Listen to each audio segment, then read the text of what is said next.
Hello, you're listening to Politics, a Harry Potter reread podcast that focuses on politics in the wizarding world. I, as always, am Adri, have not changed my name. I am a host and recovering English major of this here podcast. And we have a special guest because Helene is still out doing wonderful things at her fancy new job. But don't worry, we've got an excellent guest with Aureo here. Hello, Aureo. How are ya? Hello. Thanks for having me back. I'm really good, yeah. Well, listeners won't know this, but this is the actually second time that we're recording this. Yeah, you gotta love technical difficulties. They're just fun. Yeah, it was such a good episode, Aureo. Like, how can we live up to what we did and it didn't record? You know what? The good thing, though, is that it's been like 2 days, 3 days since we've recorded. So at least, I've once had it before that it didn't record. And then, like, literally, once we realized it didn't record, we started over again. And then you sort of rush through it because you're like, oh, we already talked about it, but you did. And that one time it didn't record. So yeah, we talked about it, but not like, it was like almost a casual chat amongst friends at that point. Yeah. Do you know what? I just realized both our names starts with A, and we're both Gryffindors. And I know it doesn't mean anything, but well, you know what? It's just like the A++ of the houses. Yeah. Even though I do say often that being a Gryffindor is like being the basic bitch of the wizarding world, because like. Do you know what? Every time I want to buy something Gryffindor in like, I mean, it doesn't happen too much, but like the one time I was in the theme parks, I was like, but I'm actually a Gryffindor. Like, I actually am a fan. I'm not just buying this because like I've seen the Harry Potter ones. Like, no. I'm one of those stupid hardcore fans who've read the books too many times. And took every quiz to make sure that they were placed in the correct house. Exactly. And then you're like, you almost feel like you need to tell everyone that you're actually buying this because you are a Gryffindor. But yeah, I suppose we're spoiled. We can get Gryffindor we are everywhere. I mean, we're spoiled, but also we feel judged. Like yeah. Like you said, like no, don't judge me because I'm buying this Gryffindor thing. I'm not buying it because I want to be a Gryffindor or because Harry was a Gryffindor or because I like the colors. It is specifically because we are Gryffindors, not basic. Yeah. But also we are kind of basic, Yeah, I mean, in a way. Because I feel like we're like basic and extra because we're just like acting without thinking first, those kind of things. Yeah.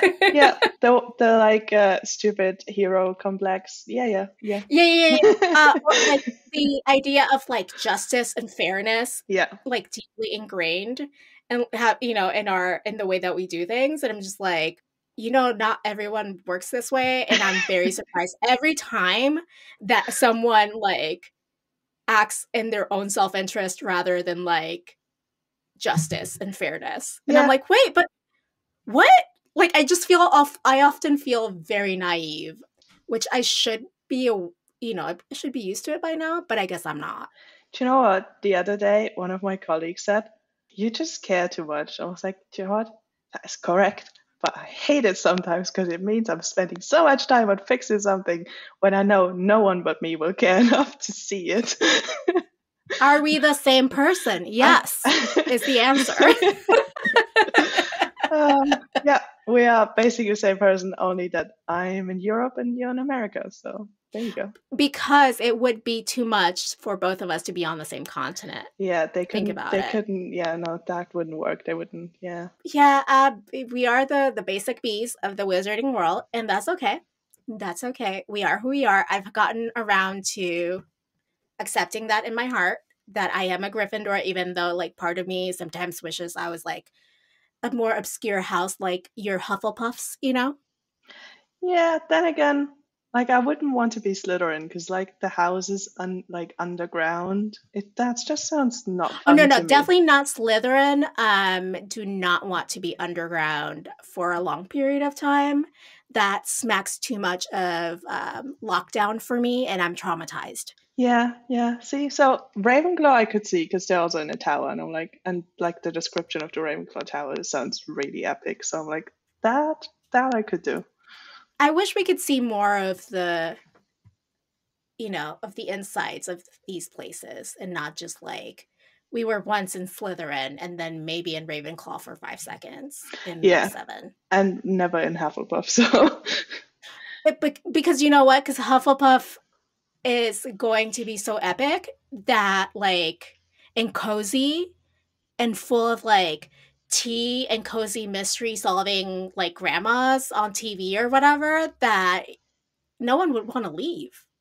oh, you think if in like Deathly Hallows Harry would have walked into Hufflepuff and you'd be like, ah, who? What am I doing again? Voldemort? Who? No, no, no. I'm just staying here.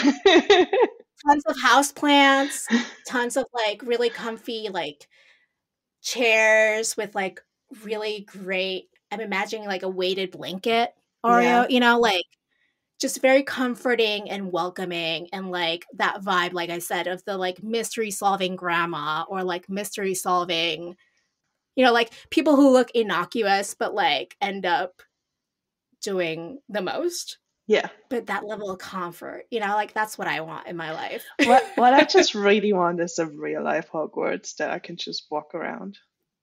Like, Oh, same here. And like the room of requirement from book 7 for yeah, reals. yeah, that's what we need. Because that's how I kind of see the Hufflepuff common room is like, that treehouse like setup with like all the things and like comfy and everyone's like just feels at home. That's how I feel about it. Yeah, and I'm sure it probably is because there's quite a few Hufflepuffs in that room of requirement. Isn't that Yeah, like, notably Slytherin is absent. yeah, yeah. I mean, yeah. That's, Of yeah. course. I mean, they also leave before the fight, so, Eh, I've got feelings about it. Anyway, thank you again for being here. This is a double Gryffindor podcast today.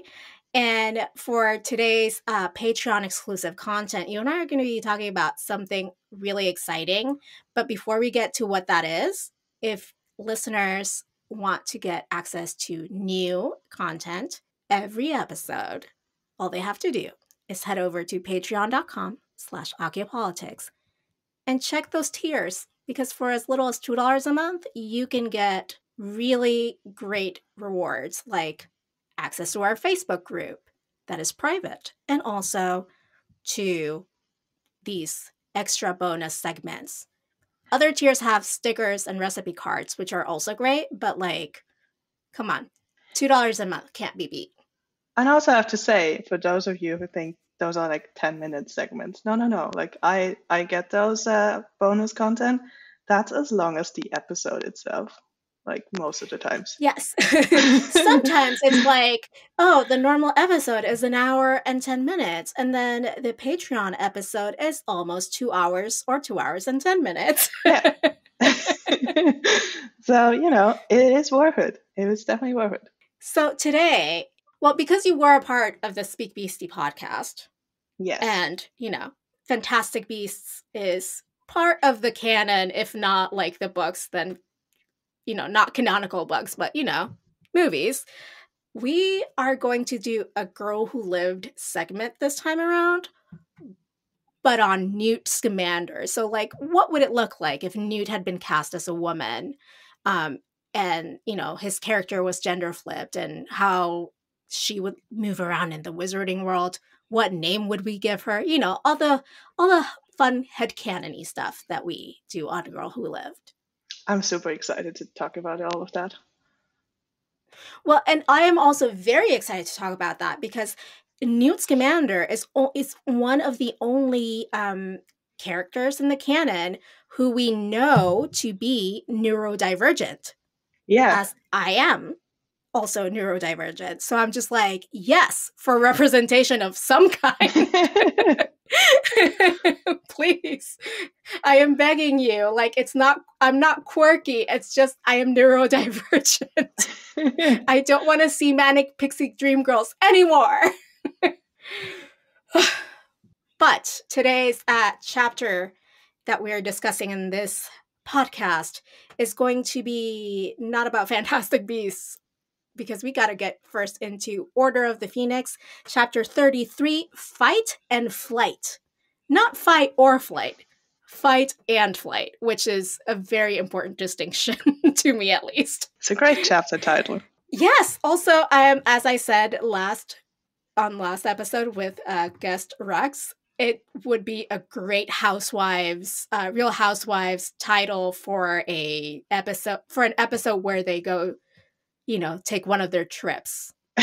This chapter is the one where Hermione, in kind of like a housewife-like plot, I will say, leads Harry and Umbridge to the Centaurs in hopes that they will solve their Umbridge-shaped problem. Yeah. I'm gonna say. There's a lot of conflict in this chapter. That's for sure. There is a ton of conflict in this chapter, and based on, obviously, we have recorded this previously, I know that my politic is more like a segment of your broader politic. Yeah. So why don't you go first, and then I can go like in depth about my politic. Okay, cool. That makes sense. Because I'm not sure if you're actually still doing the rule that you can't pick the same politics twice in one book. But obviously, I don't abide to those rules, so I can just pick whatever. Guess what, Aurelia? Like, we instituted that rule. Did I check up on it? No. Do I have a list going of who did what? No. Okay. we set that rule, and then I, in true Gryffindor fashion, forgot about it. And we're like, we're just going to do whatever we want. It's fine. That works. So I picked something very relevant to like 2020, 2021, I think. Institutional racism, or also often called systemic racism, which is a form of racism that is embedded through laws within society or an organization. And it leads to discrimination in like criminal justice, employment, housing, healthcare, political power, education, all the good things, basically into everything really. And it has a harmful effect on people, especially students in school, when it is very prominent in those schools. And guess what? We are in a school, because this is basically always in and around Hogwarts. Yeah, I mean, like, institutional racism is one of those things where you can see the through line of a lot of things. Like, I know there's like a big through line in research with the school to prison pipeline, as we call it in the US, and how that's tied to institutional racism, and how that has also its beginnings in slavery, right? So the punishment of students of color, specifically Black students, for real or imagined offenses, right? Yeah. Usually imagined, creates an environment in which students of color, again, especially Black students, cannot gain the same opportunities as other students who may be white and are in the same region or socioeconomic status, and end up being like being labeled juvenile delinquents, or even just delinquents, for the way that they are forced into small crime, or like drugs, or selling drugs in order to survive. So, and then you punish them by turning to the only means of survival, because you shut them out of everything else. It's one of those vicious circles where like you can't have anything. Why did you turn into doing crime? Oh, because we didn't actually ever give you any opportunities to do anything else. So we're not going to give you any opportunities. We're not going to give you any choice. We are going to put you in a corner until you're forced to make a decision, or a decision is made for you, unfortunately. Yeah. because I'm from Germany. I currently live in the UK, where the situation is definitely very different to to Germany. But I remember when the whole George Floyd thing came up last year, loads of people in Germany being like, "Well, we don't have the same problem here," and I was like, I mean, maybe not to the degree that it is in the US, but of course we have like institutional racism. Like Germany also very much probably one of the whitest countries ever because there was this thing that's called World War II where we pretty much killed everyone who wasn't white. So guess what? There's not super many black people in Germany because why would there be? And then obviously the UK where I now live, which is much more of a mix, which is still sort of like almost interesting for me to see because I'm just not used to it as much to see people like Asian and like black people and everything who very much have similar problems like US. But again, even in the UK, people are like, well, we don't have that problem. It's like, I'm sorry. Like, are you blind? Of course you have those problems. Yeah, I mean, I also feel that way, and I used to feel that way in Puerto Rico, where I was like, well, we don't have those problems. And absolutely, we have those problems. We just have the bigger problem of like colonialism, like hovering so large above us that we kind of like are in triage at all times, right? Like, let's deal with this thing first. Who's, it's both things are killing us, but this one's killing us a lot more quickly, that kind of thing. Yeah. Um, and and I mean, and I'm not alone in being disabused of that notion. I mean, I even know family members who still think there's no like inherent institutional racism in Puerto Rico. And even a lot of Americans will probably call it like instead of racism, like colorism, because you're supposedly from the same, if you're living in the same place. But I wouldn't necessarily call it colorism if, we still have the same races as the United States and you call it racism. So why can't we, you know? Do you know, very interesting. Germany has actually, is in the process to remove the word race from the constitution. Interesting. Because we are one human race. We are not several, like, we're not different races. Like, we are different ethnicities, but we're not different races. And I mentioned that to one of my American friends. I was like, oh, Germany's actually like doing that. And she's like, well, that's horrible. Like, why would they do that? And I was like, no, no, no. This is like a step forward. Like, because, It is a step forward. I agree with that. Like you could either call it like instead of racism or colorism, which is colorism to me is a bit limited as well yeah, because I am a light skinned person who is the same shade as my husband who is white, yeah, but I still experience discrimination in the United States institutionally and at the hands of people, right? So colorism would imply that my skin tone would make me the aggressor or make me the person in power, which is not necessarily true. So, like, if we should just talk about discrimination in all its forms, maybe, yeah, because it could be about a disability, it could be sexism, it could be rooted in ethnic beliefs. In terms of like, well, this ethnic group is less than the other one, yeah. Religion also. Uh, religion, yeah. do you know what? So many ways to be discriminated. A small like anecdote because I'm just sort of picking up on cultural differences between the UK and Germany. When I signed up for my GP here, I had to like one of the questions was, "What is your ethnicity?" And it's like white British or white other, and like all the other sort of specters of the colors, really. Oh, so I'm sorry. So white British is like a like a. It's separate from white, not British. Yes, yes, yes. But also, Oh, I've never been asked this question in Germany. Like when you sign up, no one asks you what your skin color is. Maybe it's partly because there isn't really that many people in Germany who are not white, but also like it seemed very rude, like to me. But it's apparently something very normal here.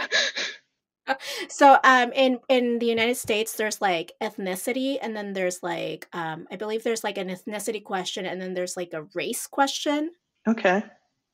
So two different things, right? Like, so what is the color of your skin, and then what's your cultural background type thing. Okay. And and I don't even remember which one, because I often find all these forms like annoying, so I don't pay that much attention to it other than to complain, is that it says like white, and then in parentheses says not Latino or not Hispanic. Oh, great. That's like, So like then I'm like, yeah, that's like white but not British. exactly. Yeah. But like no, it would be like white British, right? Yeah. But they don't have like a light skinned or even white Hispanic. No. That definitely didn't exist. There was only two white options, and that was white British or white other. Yeah. But then even like in the United States, it says white, not Hispanic. So like just like I started calling it in my head like the real whites, Okay, sort of like the European settler white type of people. Like the real whites, the standard whites, not to be confused with the non-standard light-skinned people that we don't consider white. I have to say, I was very shocked I was asked this question. I was like, okay, this seems unnecessary. Seems unnecessary. Like, I don't know, are we like 2 steps away from like a DNA test? Like, yeah, honestly, seriously. is this where it's headed? I also very, very like just administrative like frustration where it's like I had to say I'm German, and then we're like, are you white British or white other? Like, clearly I'm not British when I put down I'm German. You're just white other, okay? Yeah. White non-British. Yeah, I get it. I'm not in the fancy British club. But like looking at some of the fancy British club members, I'm not sure I want to be. Well, it just smacks of like horse breeding, like what breed are you of white? Yeah. Oh, I was never so unconscious about my skin tone as in that moment when I had to fill this out. I was like, okay. Wow, that is, I'm speechless. The colonial mindset is something truly spectacular, and I say this ironically, obviously. Yeah. Which is a quite segue to your politic. My politic isn't really colonialism this time around. It is a very specific subset of colonialism, which intersects obviously with institutional racism. You can't have colonialism without institutional racism. What is that? And that is the displacement of indigenous people. So when we sat down, we read this chapter. Obviously, there's some racial undertones, but what really struck me personally, and given the history of indigenous people, both in my homeland of Puerto Rico and also in the United States, is that a lot of our indigenous people were killed upon colonization. And if not killed, they were displaced to areas without many resources, or they were forced into slavery, alongside the Africans who were kidnapped and sold.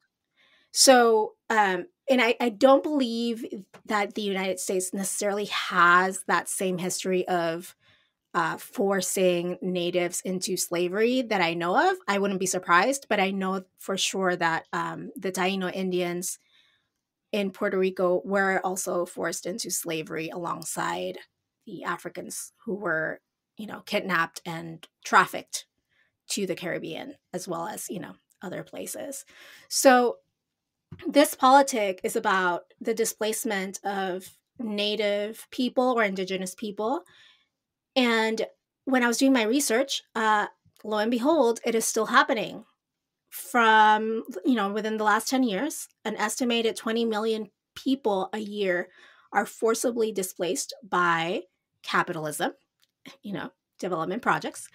And of those 20 million a year, a disproportionate amount of those are indigenous people. Honestly, I kind of want to say I'm surprised, but then But really we're not. We're just like, damn it, it sucks as much as we thought it did, Yeah. It's more sort of like, I kind of know it's happening, but now that I have numbers, it's even worse. Well, so when we think about colonialism and the displacement of indigenous people, we tend to think of like the 1500s, 1600s, right? Yeah. Where the European powers, sailed to the quote unquote New World, which, by the way, existed the fucking entire time. Like, No. I don't understand how this is like. No, no, no, no, we no. The Earth was flat before then. No, and then it became like round, and Yeah. then out of the fog and the mist came this new world. Yeah. Also, can we just say how bad was Christopher Columbus for like, I want to go to India. I'm gonna go in the whole different direction, and this isn't India. Like, what are you doing? Aren't you supposed to be good at navigation? He was just really dumb, dude. Like, he did not do the right calculations. He's being like a white man, being like, you know what? I'm going to fool everyone into thinking that I got my shit together. Yeah. I don't have my shit together. Give me money and 3 ships. I'm gonna go to India. Not. Yes. Also, he was a rapist and a terrible person, and I did not learn this until much later on, because obviously we don't talk about that in polite company or in school. I did not learn that until just now. I didn't know he was a rapist. I mean, I'm not surprised, but yeah, no, just absolute garbage human being on top of being dumb. Like, yeah. The white man's gonna white. Anyway, so this new form of colonialism and displacement is, as we talked about earlier, fueled by capitalism. And we have limited natural resources and land. And of course, wealthy interests are always going to find a way to get what they want. And if they want land, they will displace the people living on that land. And disproportionately, those are indigenous or native people. But if we go like a rewind, right? The displacement of indigenous people in the United States started with, obviously, the concept of Indian reservations. What I didn't know up until this point when I did the research, and I'd made, and listeners, when you're doing research about a specific group that you may not be familiar with or you are not a part of, make sure that you're also looking at resources, historical resources and anecdotal resources of the people you are, trying to get information on, not just like the wiki or the Encyclopedia Britannica or the, I don't know, any other online resources out there, because it's pretty much whitewashed. And I got this information more from like native resources or, indigenous people's resources detailing what happened to them. Because at the end of the day, the victors will tell the story. Yeah. So the concept of Indian reservations was created to keep Native Americans off lands that colonizers wanted for themselves, but also as camps for prisoners of war. And that was the part that I didn't know about. Yeah, I didn't either. I'm still shocked about that. So Native Americans or, indigenous Americans were forced onto these reservations with awful results because their needs were not being met. Like when we talk about institutional racism and like you're taking away all their resources, you're taking away all these things, and then like all these, I would say comorbidities, but it's not the real word, like all these effects of taking away someone's resources and their sense of self start happening, and then you punish them for it, which is even like you're creating a cage for them even if they're out supposedly free. That happened to, native people in Indian reservations. They were dying from not dying, they were suffering from like poverty, malnutrition, and low standards of living and low rates of economic development. Even to this day, there's not enough family housing on native reservations to meet the need of the community.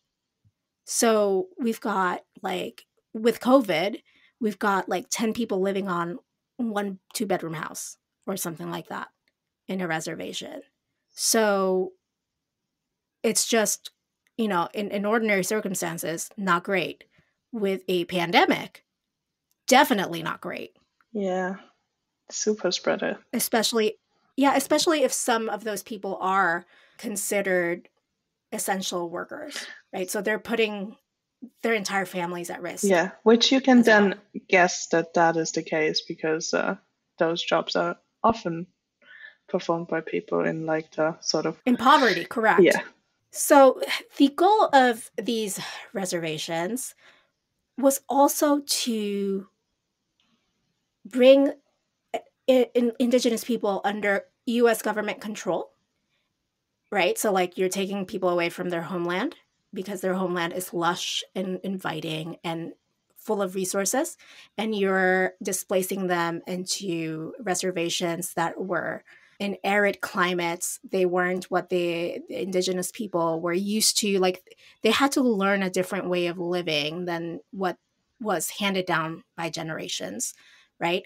And they also wanted to quote unquote encourage, and I don't mean really encourage, it's force Native Americans to adopt and accept the ideals of the colonizers and white supremacy. So they even started this program where they would ship natives off to boarding schools. Hmm. So they would take them away from their families and put them in these schools that would disconnect them from their families and their culture and their way of life. So like you're just looking at generations of people who've lost everything. They've even sometimes, a lot of the languages are dying out because of colonization. And when you said like they're taking like they're putting them into different places and stuff, like it was their place before the white people showed up. All of it. Oh yeah, no, you're just forcing them into a way of living they have no experience in. Yeah. Don't and take away all their like it's just it is to me this is genocide, tantamount to genocide, because the only way that Native or Indigenous people have survived under these conditions is through sheer force of will and basically them saving themselves, and not because the United States is like a benevolent colonizer. Yeah. Because you don't put people in places that were designed to be war camps, like prisoner of war camps or like prisons, and expect them to flourish. I don't think anyone expects them to flourish. Like, I don't think that's what they want either. I don't think, yeah, but like the way that like some of the narrative I found online talking about reservations and why they were created and how indigenous people are living today in reservations, and how what their experiences are is very superficial. Like, well, the US granted them these lands so that Oh, it would be fair for everyone, like it was very like yeah, it's puff like piece about it. nice words that mean the opposite. Also, oh yeah, just Hitler just Yeah, put yeah. Jews in these like great summer camps. Yeah. Super fun summer camps. That was like like we haven't learned from, like we are so, and I'm including myself in this, like the United States, like we are so hell-bent on saying that we've always done things right, or hell-bent on like justifying atrocities and like sweeping them under the rug to like feel better that like we're like the chosen people or whatever, like that we will bend ourselves over backwards to believe whatever is written that really just takes away indigenous people's agency, and even people of color, and especially black people's agency. And we're just like, you know what though, it was great, it was just a misunderstanding, like meanwhile it's like genocide. Yeah. And also just sort of no, no, no, we are going to other countries and show them how to build a correct state Oh and yeah, like don't get me solve all started their on that. problems. Yes. And I was like, maybe you just like stay at home and clean up your own messes. Yeah, I mean there was like a big thing that I learned about how people wrote about Puerto Rico when the American, like in 1898, the United States, basically colonized Puerto Rico. Yeah. Like we went from Spain to the US, because why not? And the way that Americans were talking about Puerto Ricans was like, they are a docile people. They will learn our ways. Like, and I'm just like, oh, we're dogs. Cool. Yeah, I Okay, was just gonna great. say, it sounds like your pets. Like, what? Okay. But okay. So like, but this is, this is how people talk about, people of color all the time. And now we just found more inventive ways of saying those things, Yeah, right? So now it's more like, well, they just don't know what's best for them, for them. yeah, We just need to guide them. yeah.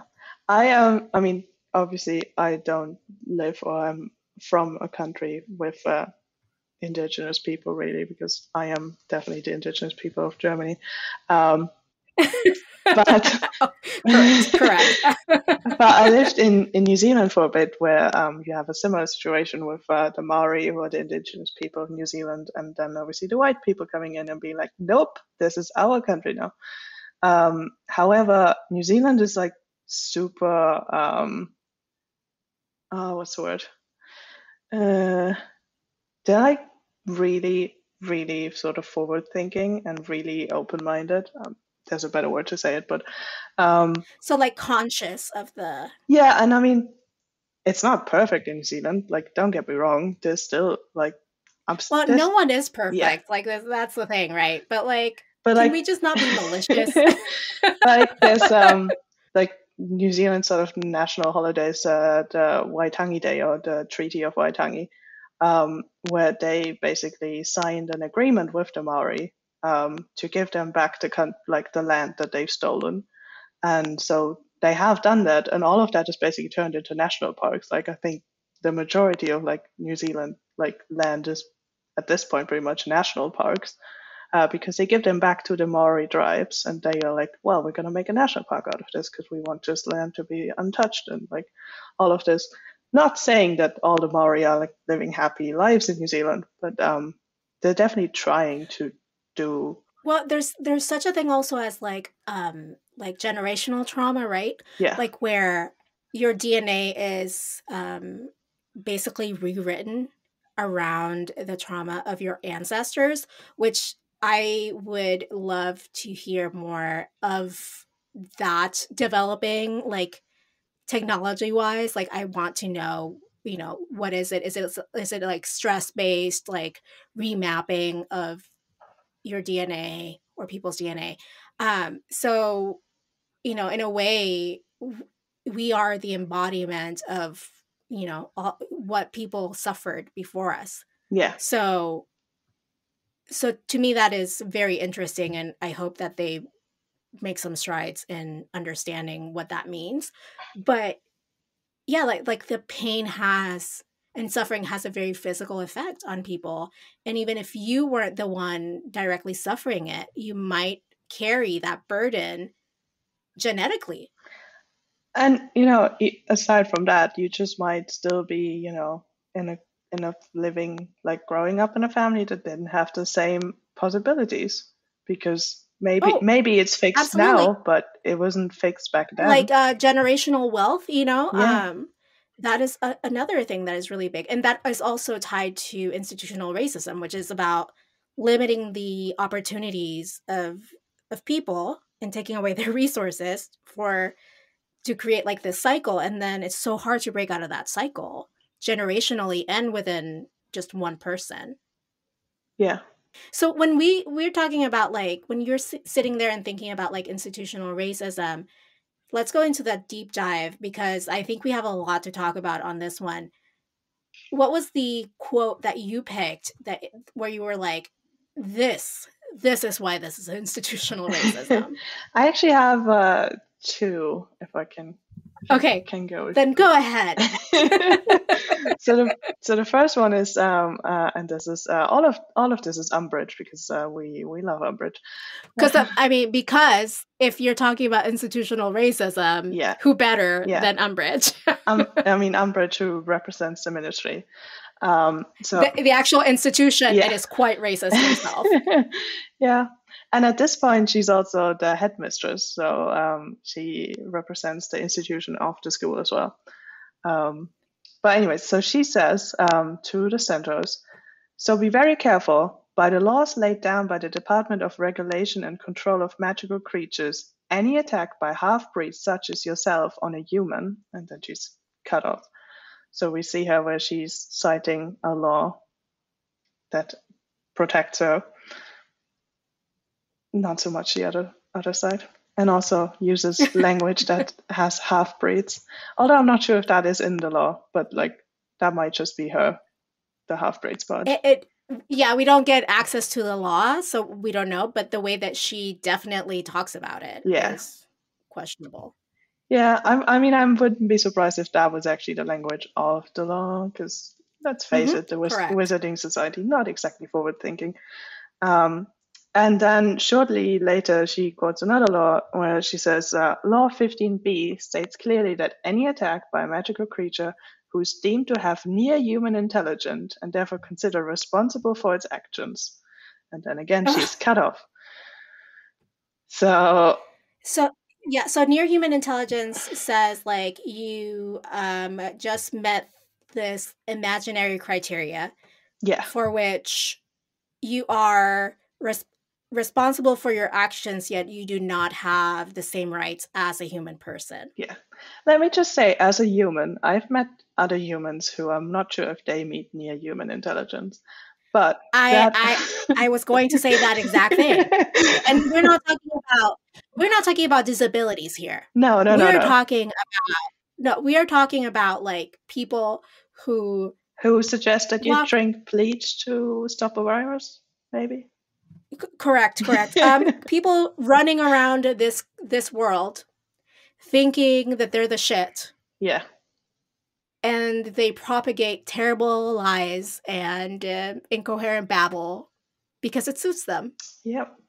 I mean, I watched John Mulaney the other night. It was like the whole bit with that. He's like, there's a horse in a hospital. And it was like... Oh my gosh, yes. And he was like... love John Mulaney. Everyone is like following to see what the horse is doing because, you know, least of all the horse knows what it's doing because it's never been in a hospital. I'm like, yeah.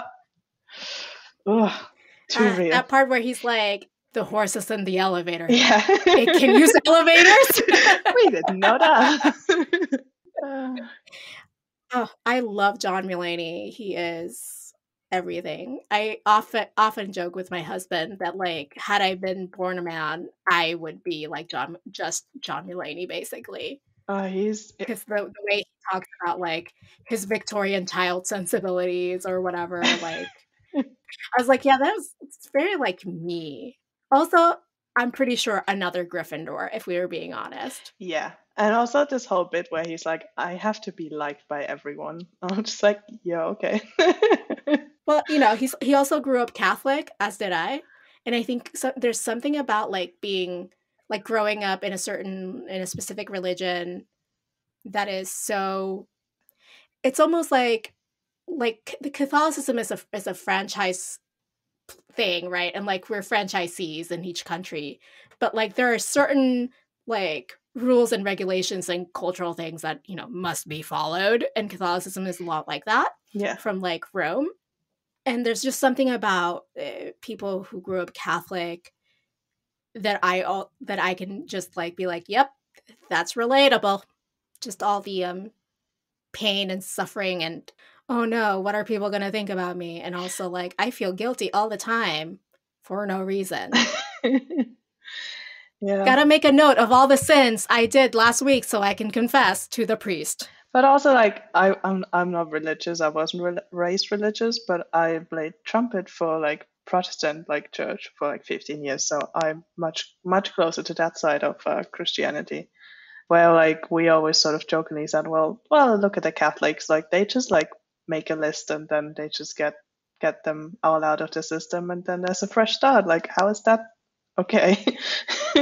Well, the funny thing is like if people actually paid attention. So this is the thing, like I'm the kind of student that pays attention, right? Like if they actually did pay attention and whenever you're taking catechism classes, right, they would know that that's not the thing, right? Like people act that way. I get it. But like, I was such a high anxiety child that I would be like writing down like, okay, so I did this, so I did that. Like, you know, all the sins, like even the menial, like tiniest little thing. And I was like, and I commit myself to never do it again, you know?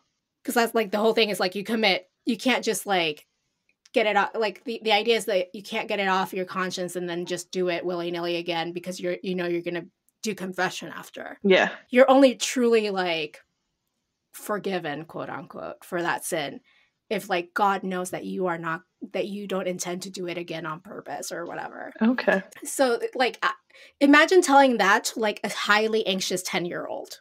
Yeah, not great. Not great. Not great. And like they also told me not going to the church on Sunday was a deadly sin, like a mortal sin. Okay. So like if you missed one church outing, I was like super like high anxiety about it. So not great to be raised in that environment. And like I'm not saying John Mulaney was that high anxiety child because only I can say that I was, but there's something about his vibe that is relatable. Yeah. No, for sure. Ugh, love John Mulaney. Yeah, so my quote is actually pretty close to yours because it's also Umbridge. And it says, "Your forest," said Umbridge, shaking, now not only with fright, but also, it seemed, with indignation. "I would remind you that you live here only because the Ministry of Magic permits you certain areas of land." And then she got cut off, like on your quotes. And just the idea that we have here, proof that the Ministry of Magic segregated centaurs into certain areas of land. Yeah. I mean, that wizards can go in these lands. yeah. I mean, at their own peril, right? Yeah. But wizards can go to these areas, but not the other way around. I mean, to a degree, I see why, because we have the whole statute of secrecy, and I mean, a wizard looks like a muggle, so like, obviously, like, at least if they know how to dress. But like, if you were a muggle and there'd be like a centaur coming down the street, you'd be like, okay, what's happening? Have you read the Percy Jackson series? Because they deal with this in such a like masterful way. I have read the first 4 books. I have to read the 5th and last one of the like. I know there's several series, but I'm like almost done with several series, and I have like devoured them all. They're great. But in the Percy Jackson series, the way that they handle centaurs is that this teacher is in a wheelchair, in a magical wheelchair, which kind of puts the back end of his entire like body into this wheelchair, and then he can just be himself when he's around Camp Half-Blood or whatever. So I'm just like, I'm pretty sure they could have figured something out in the wizarding world. That is true. Yeah. No. I see your point, but like, I mean, we see them doing it not just with the centaurs. Like, dragons are all put into one camp somewhere. Giants are put somewhere, just basically out of the country, just go away. Yeah, and I feel like a lot of it like is so when we think about how governments and institutions justify themselves, right? They will probably use something like, well, it's for the better good, right? Yeah. So Western Europe hasn't seen wolves in decades because no one wanted to have them around because obviously they kill like sheep and like other like animals that we want to kill for our own pleasure, I suppose. And so they've sort of been driven out of the country ages ago. And now, just like I think in the last sort of 5, maybe 10 years, but I think it's more closely to 5 years, the sort of first wolves are spotted back. Every once in a while, there's a lone wolf coming back into like, I definitely know for Germany, but like also like neighboring countries, obviously. And it's a big like, ooh, there's a wolf, because we haven't had wolves in eternity. But then there's also immediately they're like, this can't be happening. Like, they'll eat all our animals, all of that. Like, and wolves are scary and stuff like that. Whereas like, it's like one wolf, first of all. Like, it's not gonna like come and kill us all, because first of all, that's not how animals work. I sort of a similar thing. Like, we've driven them out of the country, and now actually even like decades later, where we've hopefully learned more about how all of these things are supposed to work when they're trying to come back, there's still so much hesitancy against it. Yeah, it's fear, right? Like it's all Yeah. rooted in fear as well. But the idea that I had when we were talking about like the better good or how people justify this, right? Which is kind of like, well, driving away wolves was needed because they were killing our sheep or whatever, right? Yeah. So it's driven by capitalism and the idea of ownership, Yeah.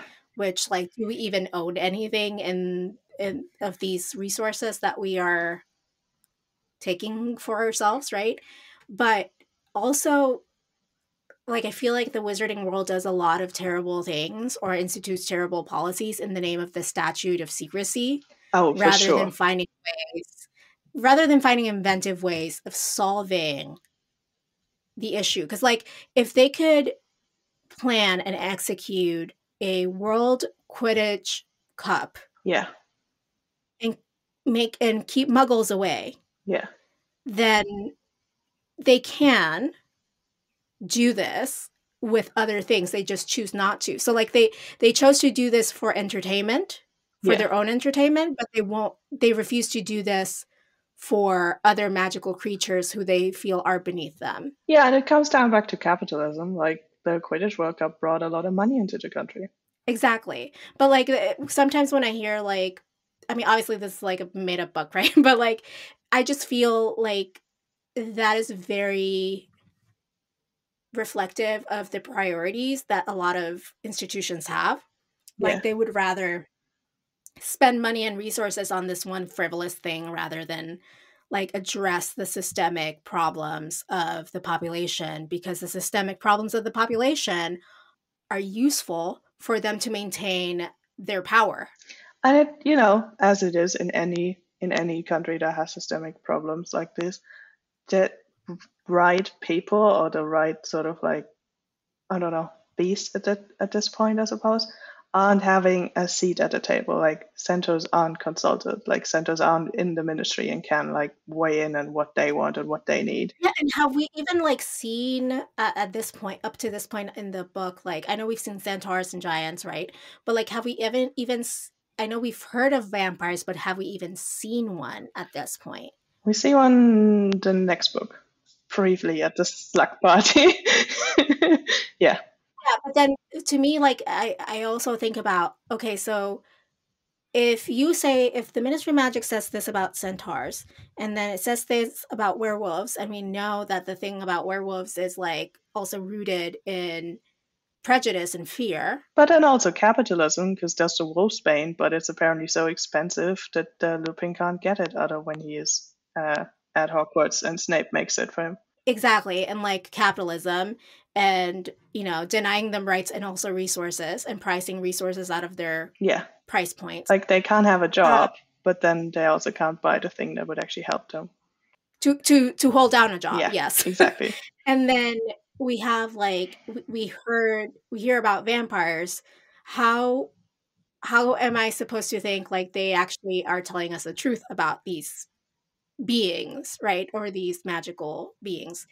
As I think that's how I want to call them. I just don't want to call them creatures. Yeah, I think there's this whole introductory thing in like Newt's book where it's almost sort of like told in a funny way where there's like these, like we were trying to categorize it in beasts, being, and spirit is I think what they end up with, the different division, beasts, being, and spirits division. Which also, first of all, there's a spirits division. That's hilarious because I don't see anyone actually ever doing anything against Peeves, but okay. Again, allocation of resources and priorities. And I think Centaurs were supposed to be in the beings division because beings are sort of the ones with the near human intelligence, as Umbridge says it in this chapter. But they deliberately said no, we don't want to do anything with this, so put us into beasts and leave us alone. Which, I mean, not saying that the Centaurs is it, like, don't misunderstand me. I'm not saying it's the Centaurs' fault. I'm not saying that that's what I'm saying. No. I gotcha. It's more of like, I resist categorization, but if you Exactly. must, just leave me the hell alone. Yeah, and both the Centaurs and the Mer people, I think, is what that introductory chapter says, have chosen to be categorized as beasts instead of beings. Yeah, and I feel like we just don't know enough about like the history of like how this all came to be, because we get like one sentence here, one sentence there of like, oh, the giants were you know, they were But driven to the mountains. but also it's such a human thing. Like we need to categorize. Like why though? Like just use those people, Well, creatures, even beings, when we talk whatever about, that you yeah, can like talk even when to. we talk about like neurodivergency, right? Or any kind of mental condition, or like psychological condition or neurological condition that has no like physical traits. Yeah. We have like the DSM for medicine to kind of like categorize. If it looks like this on the outside, and these are the outside behaviors that you are exhibiting, then you must be X. And like there's a big shift in advocate led, well, it's just there's a big shift in advocacy for like being not about like how your actions impact people who are quote unquote normal, but what it feels like to be you. Yeah. So instead of talking about a child on the spectrum in terms of the behaviors they exhibit that can disrupt a parent, like a non-autistic parent's life, let's talk about like what it feels. Let's talk to the child and see how it feels to be themselves. And maybe we could learn a little bit more about the condition rather than looking at from the outside in, which is kind of akin to me wanting to read about the experiences of Native people and the history that they have about themselves rather than hear it from like how white people see it. Yeah. I think I'm just generally always reminded of, like we like to pretend, look, it's 2021, we've like have so many cool things, and like technologically wise, I agree, we've developed insanely. But then there's so many other areas where we like have almost nothing. We have like medicine on women, like barely anything, because there's always only been studied on men, and because why would you care about women? Now, men and women being equal has sort of been around for like a while, not super long, but it's been there. Then it's the same thing with like LGBTQ plus stuff. It's the same thing as you said with neurodivergent people. So all of these things that we're like, we like to pride ourselves in being like so developed and so advanced and all of that, and then there's other areas where we're like barely anything. Where it's like maybe we should focus on Yeah. that.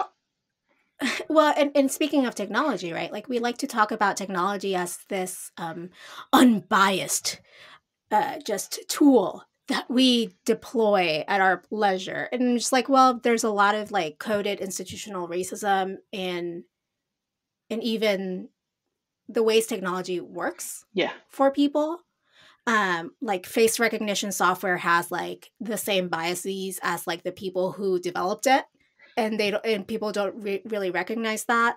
There's a lot of technology that won't work on darker colored skin. Like photography used to be one of those technologies as well, where you couldn't even take a picture like where like black people looked the skin color that they were. yeah, And it kind of bleeds into like technology as well. Like I remember the Apple Watch couldn't like read the pulse of people with tattoos if the tattoo was like right above the sensor. Oh, I didn't hear about that at all. Yeah, so like if you have a dark tattoo, like an arm tattoo, and Yeah, you like this was the first Apple Watch, people with arm tattoos could not get like any of the data because the sensor was not picking up anything. So, even that, like, we're not even talking about like, we're not even talking about revolutionary ideas. It's the idea of like, when you make something, make sure it you works for get the everyone. widest swath of Yeah, possible users before you put it to market. yeah, And it was probably like developed and tested on like white men and women with no without tattoos. tattoos. which is which is interesting because there's so many people now with tattoos. I should also, if I come across as prejudiced against the tattoos, I have a tattoo, so not saying that having a tattoo is wrong. No, I don't think you came across as prejudiced at all. I have two. I've seen part of the. I have to watch the rest of them, but it's on YouTube, so it's pretty much accessible for everyone. And it's probably a couple of years old now. It's sort of a docu-series, which like Robert Downey Jr. sort of hosts. In reality, he sort of does an introductory 2 minutes, and then he's back at the end for like 30 seconds. But it's really about technology and how it can be used for sort of quote unquote good. So there's one episode about where he basically gives an Iron Man arm to a kid who's lost an arm. Sort of that is actually, Aww. a prosthetic that actually really works. And they show a lot about how prosthetics have changed and evolved over the years and what they can do now. And then there's an episode of someone with ALS and about speech technology, and how they specifically worked on something that can actually work with the speech of someone who's ALS who can't really talk as a normal person, and how they've been able to figure that out. So definitely, if you, the listener, or if you want to check that out, I'm pretty sure it's available for free on YouTube. It's like 6 episodes. Yeah, I see technology a lot like we would see wands in the wizarding world, right? Like, it's just a tool that you can deploy for your purposes. And like, just like Voldemort uses it to like split his soul into Horcruxes and like kill people and like espouse the tenets of wizard supremacy with his wand and, his entire personality, I would say. Technology is that as well. Like, we can use it to discriminate and uphold the tenets of white supremacy through our use of technology and the development of technology, or we can become more inclusive with it.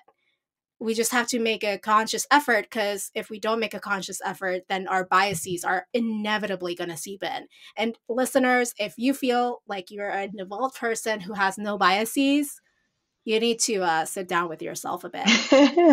Because we all do. I mean, it's how we are raised. It's all around us. It's in our society. You can't not be non-biased. It's just not how it works. There are times I catch myself like with my own biases, and I'm like disgusted with myself. Like, I remember very clearly, I want to say like 5 years ago, and this is like, you're going to say like, well, it's not that big. You didn't need to be disgusted with yourself. But I definitely felt it, because I was like watching this amazing friend of mine at work, and she was giving orders, and she's not usually the person that I see like giving orders in my mind, because she's my friend and she's a kind soul. So she was being very assertive, and like internally, my first reaction, my gut reaction was, like, isn't she worried that like she's not likable when she's like being this person? Obviously that was rooted in like my own like patriarchal bias about women not being able to lead. And this is like I'm a woman who like loves to lead and tell people what to do. It's very interesting. I've been sort of as most not most, like I've been one of those white people who've been making like a conscious effort to educate myself more on the systemic racism and what like I as a white person can do. And I've been like, I'm like, my parents are not like my parents are very open-minded and don't really like have weird prejudice or anything. Like, I'm queer and that's never been an issue and all of that stuff. But I've been talking with them a bit about, how they see people of color, and how, like, because as I've said, Germany, not really a place with a lot of people of color. Like, when the refugee crises started and like Germany let a lot of people in from those countries, you could really see the difference from like all of a sudden there were like people of color in Germany, and everyone was like, oh, okay, they look different. Literally, as you'd imagine it, like especially as you pick, like exactly as you picture it in your head, that's exactly what went down. Where people are like, oh, these people are different and they don't speak our language, and like I'm scared, sort of thing went down, and it was a whole problem. But so I was speaking to my parents about that, and they were like, yeah, it's like I know in like my head that that isn't a thing, but still, like when I see like if it's dark and I'm walking by like a group of like men from like some like I don't know Mediterranean countries or like Turkey or something, because we have a lot of Turkish people in Germany.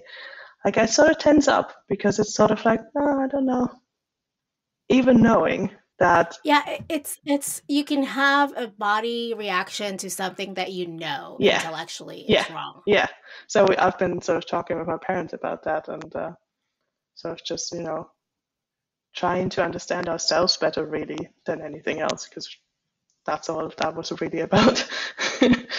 Yeah, no, I've also been a lot like dismantling my own ideas of, like I don't want to become one of those people who is like, well, obviously I'm not going to trust white people because obviously white people are trash. And like, well, yes, white people are trash is a sentiment that I will carry forever. I'm also aware that like I can be trash to other people of color. Yeah. Like, It's look, not just white people. I'm a white person. I would still sign under the line of white people are trash. I'd be like, yeah, that's very accurate. Like most of the times, very true. But also sometimes I can be white people to other people is what I'm saying. Like I can be trash to other people of color if I'm not conscious of it. Like imagine like me having like the supposedly best intentions of the world trying to tell like a native person about their own suffering rather than listen to them. Yeah, yeah, and I think that's sort of the lesson that I'm trying to take away to like actually like the whole thing of elevating the people who are actually suffering this and the people who actually can talk about it because it's their own experience. Um, we've gone super off topic, by the way. Yeah, no, but you know what? I was going to bring it back. Like speaking of trash, like we have the same characters that embody our politics, and right now we have obviously like Umbridge. We know she's malicious, she's trash, but then we have another character who I have very fond feelings for, but also complicated feelings in the way that she uses her activism, which is Hermione. And in this chapter, I mean, I also chose Hermione because she is unaware of how she comes across to the Centaurs Yeah, when she's like, "Well, we were just hoping you would take care of this for us, like we had no choice." And like part of me is like, "Well, you had other choices. This is just the one that you chose." yeah. I think that's probably one of the lessons you can take away from the Potter books is you can have the right intentions, but you can still go about it in the wrong way. And we see it especially with Hermione and SPEW and this very instance of this chapter, where she doesn't think Centaurs are lesser. She even like tries to stop Umbridge to talk that way and says like, don't call them that. Clearly she isn't of the same mindset as Umbridge, but she still has been raised in this society and still has to a degree just a sort of basic stigma, I Yeah, she suppose. sees them as, I guess, like to me with the whole spew thing, and in this particular instance with the centaurs, it's almost like she has all the right ideas and ideals, Yeah, but yet cannot make that last leap into looking at them instead of projects as individuals. yeah. I mean, especially with SPW, like she's like, they are slaves. I need to save them. But and we see it time and again where people who are actually, who don't shy away from the conversation with Hermione, the people who actually do take her up on having this conversation are like, talk to them. They don't want this. You need to talk to them. Well, and there's like talking to them, and then there's talking at them, right? Yes, Like you should want this. yes. Well, like Fred and George is like, go to the kitchens and actually talk to them. And that's, I think, sort of the, like, especially, Also, like give Dobby the tools to inform his fellow house Exactly. elves about freedom. Exactly. And I'm gonna reference another thing. I think the last time when I was on with you, the last time I may have suggested this as my media, but on Netflix there's a Bill Gates documentary that mostly sort of focuses on projects that he does through his foundation with his wife. And there's a whole thing about how they in Africa, with the polio, how they've used local people to convince other people that this is a safe thing to take. Like, because clearly, like our Western medicine isn't always a thing that they recognize. And they've been, I don't know, clever enough or like realistic enough to be like, okay, we can't just march in and be like, you need to do it because we tell you to do it. So they've been like, no, this isn't going to work. We actually need to work with the local people and work something out that actually makes them want to take it because they understand it's the best for them. Yeah, it wasn't like So, going there and like preaching to them about like, yeah, hey, I'm your white savior. yeah, Listen to no. me. It's sort of like we have the means to help you, but like we understand you need to want to even do it in the first place. Like we want to help you, but we're not gonna force you to. Well, anyway, it's not like the ministry is doing that to centaurs. Like, No. they're not even being forced to, like, the ministry is not like, I'm going to help you. They're just like, I'm just going to displace you and you're going to leave us alone. But, and we've talked about that, but like, how do you see institutional racism throughout this specific book as a through line? So again, I think very much everywhere Umbridge shows up, we do see it. Correct. Yes.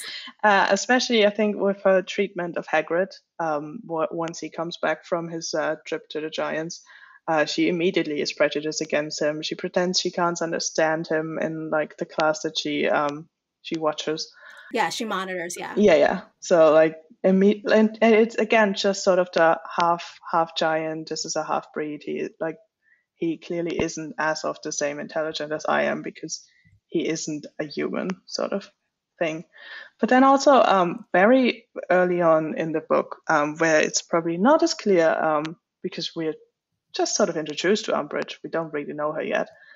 In the hearing that Harry has, where Dumbledore is like, "Hey, I have a witness. Like, here, come in, Mrs. Vick." And there's this sort of, well, can she even see Dementors? We don't have anyone else registered in Little Whinging.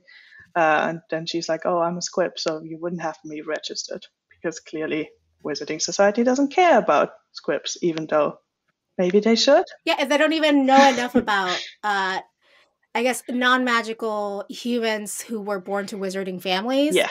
right? Yeah. To know if they can actually see Dementors or not. Yeah. Yeah. And if like that they live there, like, I mean, partially it's like a great plan of Dumbledore's to be like, yeah, the ministry won't know if I place someone nearby Harry to like monitor him. But then also it's like that is like the flaw in the plan is like the ministry not caring. Like the ministry should care because like they're not even caring about the rights of the humans equally. So how can you expect them to care about the rights of other beings if they don't even like do it for the humans? Exactly. Yeah. So to me, like the politics of the displacement of indigenous people was very much a topic in Order of Phoenix, as well as, obviously institutional racism. But we hear from 2 points in this book of the displacement of magical humanoids or magical beings, the giants and the centaurs. And they were both driven away into seclusion or into like places that were not endemic to them. And they're forced there under the pretense of the statute of secrecy or under the pretense of like, oh, they're so violent. I mean, we took everything away from them and now they're fighting amongst each other. So obviously we can't let them around us. Yeah. And it's, based on like you talked about when, in Germany, like we got an influx of migrants, right? And we're like, oh, they're so different from us. I don't know about these people. They have different customs. Are they gonna? Am I going to be erased? Yeah, it's fine. I mean, there's this Dumbledore quote of like, is this like fear of death and darkness is basically just we fear that what we don't know. And that is true for all the prejudice. You fear something that you don't know and understand.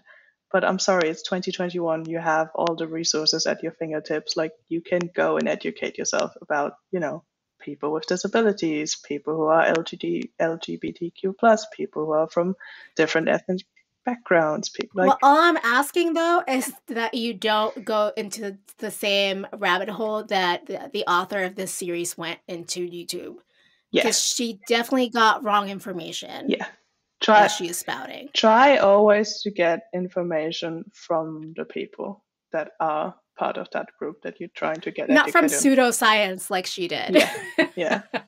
But like Well, that is the yeah. solution. Go educate yourself. Well, speaking of things we don't like, I think we're like well into our Dementors and chocolate Ooh. section.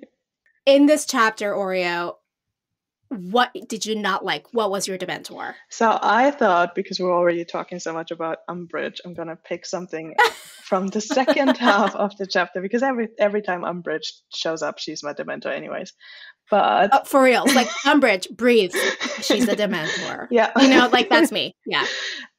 So I picked the moment where the trio Luna, Neville, and Ginny debate who should come to the Ministry. And there's the moment where the narrator says that Harry thinks he would have not like chosen these three members if he had could have chosen from any members of the DA, he would not have chosen Neville, Luna, and Ginny. And I'm just like, first of all, rude. Second of all, those are probably the three members I would have chosen because, like, look at the DA. Like, seriously, those three are like stellar Like, picks. Like, go with them. I don't know who else he was gonna choose, Yeah. but like, my dude, there's no one else. Yeah, and they're excellent choices. Like, why would you not take No, them? exactly. Like, there's what I meant was like they are the top performers. What Yeah. are you talking about? Yeah. So, Like, are you saying like you're going to bring Cho and like she's going to like look at you and there's gonna be like sexual tension and that's it, and then she's gonna cry? Like, yeah. No, he's gonna bring I don't Marietta understand. Edgecombe. Exactly, like Marietta or like like just I don't understand why that seemed very unlike Harry. Yeah. We're gonna chalk it down to stress, but Yeah. still Dementor for sure. Yeah.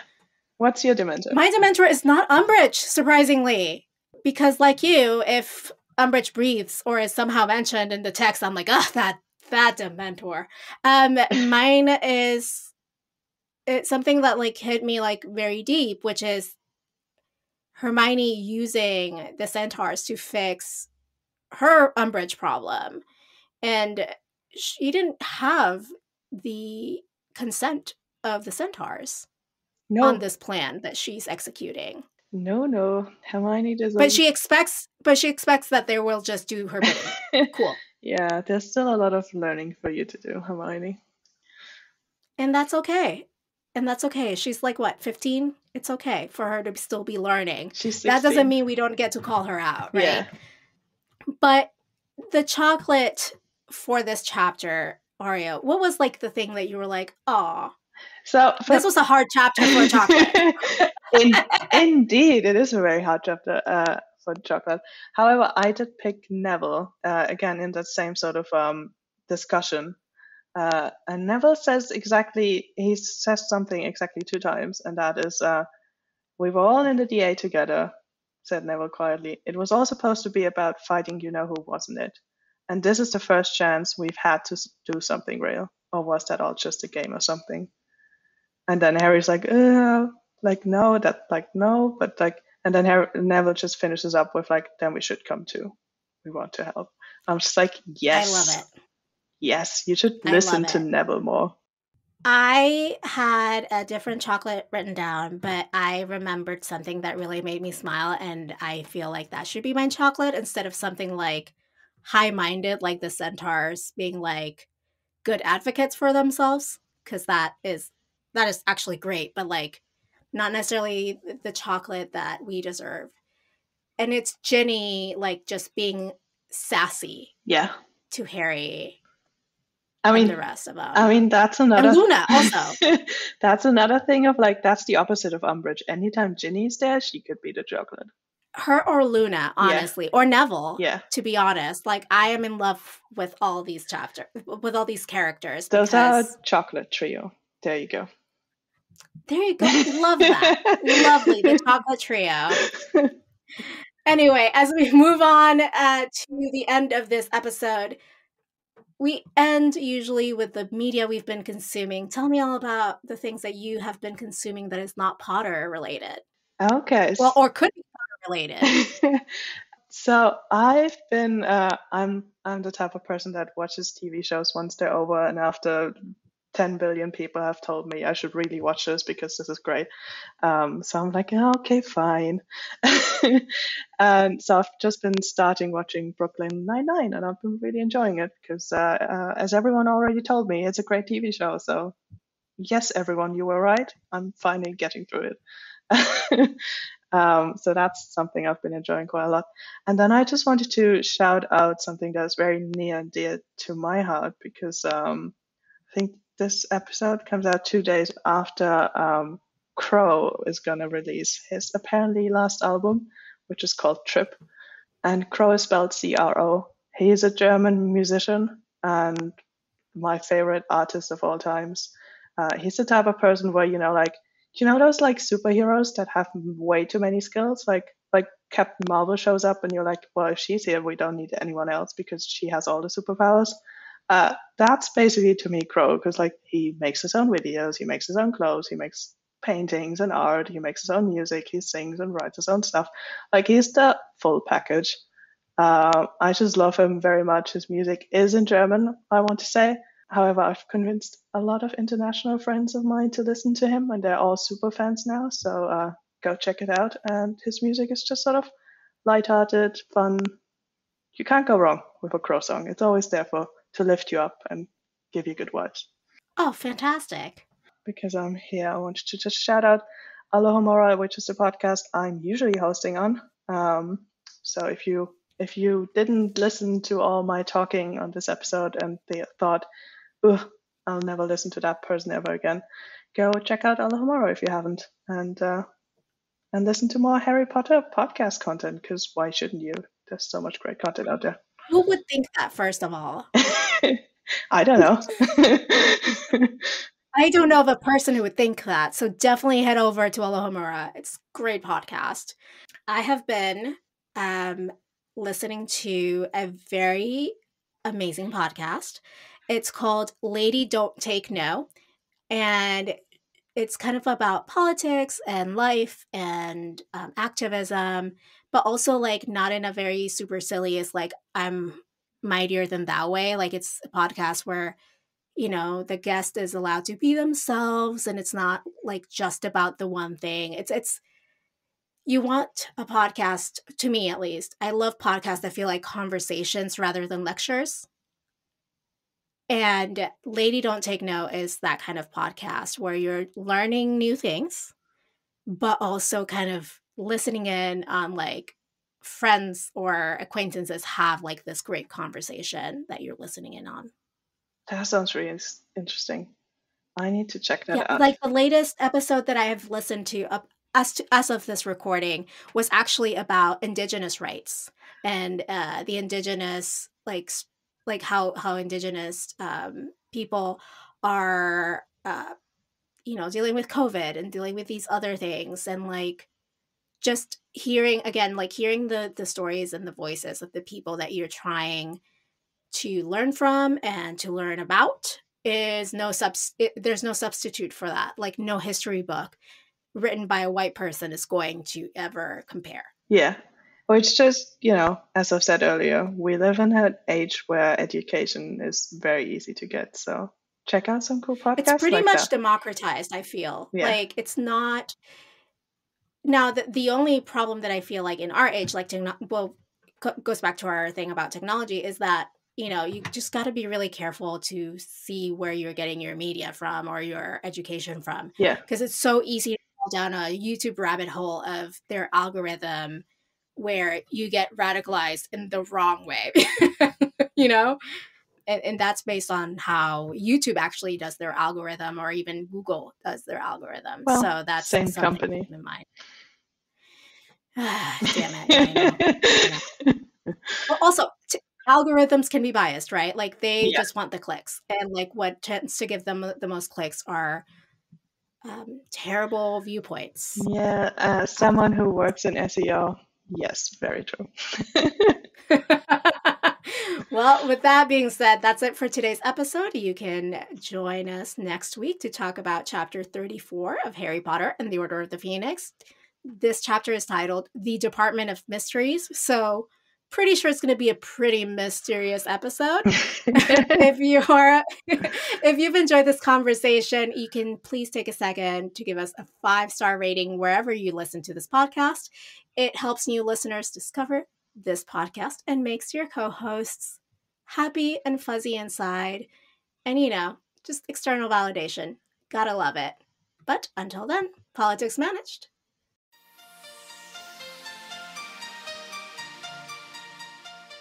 Support this show by going to patreon.com/occhiopolitics. Our patrons keep this show going. You can find us online at occhiopolitics.com, and we are at occhiopolitics on Twitter, Facebook, and Instagram. You can email us your thoughts at info@occhiopolitics.com. Leave us a voicemail at 915-996-1699.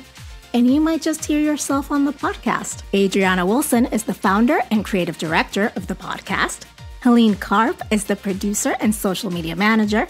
Allison Pullman is the audio wizard and editor who makes us sound so good. Cover art and physical rewards are designed by Adriana Wilson. The views expressed by the hosts and guests are expressly their own and not representative of their employers or associates. Occiopolitics is part of the MuggleNet family of podcasts.